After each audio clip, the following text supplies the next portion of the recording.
استخارہ کے لغوی معنی ہیں خیر چاہنا۔ اصطلاح میں استخارہ کا مطلب یہ ہے کہ آدمی اللہ رب العزت سے خیر اور بھلائی چاہنے کے لیے وہ عمل کرے جس کی نبی کریم صلی اللہ علیہ وآلہ وسلم نے امت کو تعلیم دی ہے۔ بعض اوقات آدمی کسی کام کو چھوڑنے یا نہ کرنے میں متردد ہوتا ہے اور اس کو شرح صدر نہیں ہوتا کہ وہ کیا رویہ اختیار کرے۔ خیر اور بھلائی اس کام کو اختیار کرنے میں ہے یا چھوڑ دینے میں۔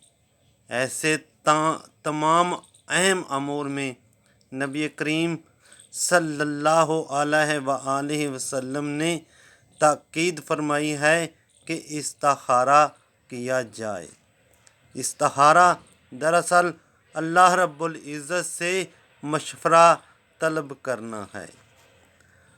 آدمی اللہ رب العزت سے یہ دعا کرتا ہے کہ اے میرے پروردگار، میں اپنی کم علمی اور کوتاہ نظری کے باعث سمجھ نہیں پا رہا کہ پیش آمد معاملہ میں میرے لیے خیر کا پہلو کون سا ہے۔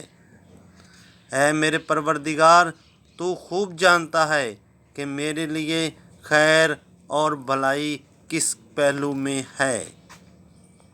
اے میرے پروردگار، میرے قلب کو اس طرف میل فرما دے جس میں خیر اور بھلائی ہے۔ معاملہ چاہے نکاح اور شادی کا مسئلہ ہو یا کاروبار کا، ملازم چھوڑنے کا ہو یا اختیار کرنے کا، بات ہو یا ملازم نہ رکھنے کا معاملہ ہو یا کسی سفر پر جانے کی بات ہو، غرض جو معاملہ بھی درپیش ہو، اگر آدمی کو اس میں تردد ہے تو اس پر خیر کا پہلو واضح نہ ہو تو وہ استخارہ کرے اور پھر جس طرف اس کے قلب کا میلان ہو اس کو قضاء الہی سمجھ کر اطمینان کے ساتھ اختیار کر لے۔ اللہ رب العزت عمل کی توفیق عطا فرمائے۔